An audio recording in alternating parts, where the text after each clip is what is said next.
O Sporting vai jogar frente à União da Madeira, joga até primeiro que o Benfica. Isso é alguma vantagem sobre os encarnados? Sim, por mais que os treinadores achem ou digam que isso não significa uma maior pressão para o adversário, na minha opinião, normalmente essa pressão existe, efetivamente, sobretudo quando se ganha, e neste caso o Sporting tem um jogo aparentemente de grau de dificuldade menor e que eu acredito que a equipa de Jorge Jesus não terá grandes dificuldades em relação a esta União, União que, ainda assim, foi uma das duas equipas que conseguiu bater o Sporting neste campeonato e, portanto, há essa atenção a ter, até por parte dos adeptos, de que não será, ou não irão ver uma tarefa propriamente muito facilitada. O próprio União recentemente esteve no Estádio da Luz e teve um bom comportamento apesar da derrota. Portanto, apesar do grande favoritismo do Sporting, eu acredito que o União possa ter algumas armas, isto também apesar das tais poupanças que têm sido muito badaladas durante esta semana. Pergunto também se achas que o facto do campeonato estar a aproximar-se do fim, se poderá haver alguma pressão extra nos jogadores do Sporting, até porque considera-se, no plano teórico, obviamente, que este jogo do Benfica frente ao Rio Ave será aquele em que os encarnados terão maior possibilidade de perder pontos, e se isso poderá pesar na cabeça do Sporting, não poderem falhar neste jogo. Eu acredito que isso não exista tanto, tendo em conta a boa envolvência que existe até em relação aos adeptos. A onda é realmente positiva, a onda verde, como Jorge Jesus lhe tem chamado, e os jogadores também um pouco por arrasto. Essa onda verde parece-me bastante positiva para os jogadores e não se tem notado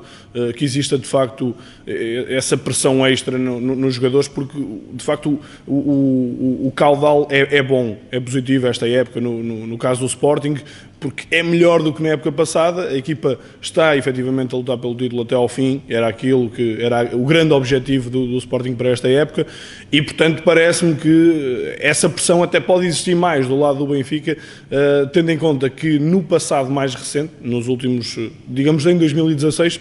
o Benfica ter tido uma carga ligeiramente superior em termos de jogos, e de Rui Vitória não ter feito tantas mudanças assim em relação a Jorge Jesus, que foi um treinador que se precaveu muito mais para esta frente única e exclusivamente. No caso da União da Madeira, já falaste há pouco, há muitas alterações na lista de convocados, alguns jogadores que costumam jogar e que não foram chamadas poupanças. Consideras que será um União da Madeira mais fragilizado no estádio de Alvalade, isto porque também ainda não tem a permanência assegurada e obviamente também jogará com essa pressão, sabendo na altura do resultado da Académica com o Futebol do Porto, isto quando há 3 pontos a separar as duas equipas, com o Boa Vista? Sim, 2 pontos, aliás, a Académica com 24, o União com 26, de facto é uma situação que Norton Matos e os seus jogadores e a sua direção se calhar já não contavam, e basta ver os jogos mais recentes do União. É uma equipa que nos últimos 11 jogos perdeu 8 e empatou apenas 3, fez apenas 3 pontos, e daí estar nesta situação que se calhar já nem se calculava. Nunca se viu um União propriamente perto a arranhar os lugares europeus, mas viu-se um União, na altura em que o campeonato virou, viu-se um União completamente tranquilo, e já poucos poderiam prever esta situação. Tem sido um arrastar de maus resultados, de más situações várias que têm influenciado esta União, mas as escolhas de Norton Matos também têm uma lógica, é que a seguir há um jogo contra a Académica e depois há um jogo contra o Boa Vista, portanto serão 2 jornadas absolutamente decisivas contra 2 adversários diretos. Aí se jogará muito da manutenção, e obviamente o jogo em casa frente à Académica, ganhando, este União ficará com uma excelente almofada para conseguir essa manutenção. Portanto, daí eu acho perfeitamente compreensível a tal gestão, a tal poupança de Norton Matos também a pensar nesse jogo. Obviamente que isso também se pode refletir até durante o jogo, ou mesmo antes no 11 inicial por parte de Jorge Jesus, porque há um Futebol Clube do Porto Sporting a seguir que não é menos importante em termos da luta